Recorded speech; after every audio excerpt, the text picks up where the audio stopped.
বং village লাইফস্টাইলে আপনাদেরকে সকলকে স্বাগত। আজকে আমি দেখাচ্ছি আজকে আমার মা আমার জন্য কি কি আইটেম রান্না করে রেখেছে। তো আপনারা পুরো ভিডিওটা দেখতে থাকুন, স্কিপ করবেন না। আশা করি খুব ভালো লাগবে আপনাদের। তো আপনারা ছবি দেখে বুঝতেই পারছেন প্লেটে অনেক কিছুই সাজানো আছে। তো আমি ভালো করে দেখাচ্ছি। মা রেঁধে রেখেছে চামলার শাক বাদাম দিয়ে, ঢেঁড়স ঝাল, এটা হচ্ছে ডাল, এটা হচ্ছে ডালের বড়া, এটা তো মারাত্মক খেতে। এটা হচ্ছে ঘরের তৈরি পোলাও, এটা হচ্ছে পনির বাটার মশলা, এটা আলু পোস্ত তরকারি বাঙালি ট্র্যাডিশনাল, এটা পাবদা মাছের ঝাল, এটা তো জাস্ট ফাটাফাটি। আর এর তো কথাই নাই, সর্ষে দেওয়া ইলিশ। আর এটা হচ্ছে চিকেন কষা।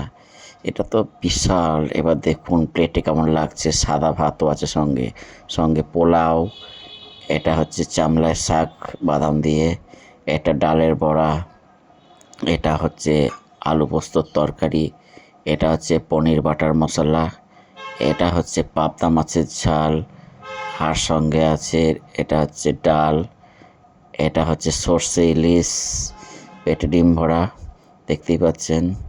এটা হচ্ছে চিকেন কষা। কম্বিনেশনটা তো ব্যাপক হয়েছে।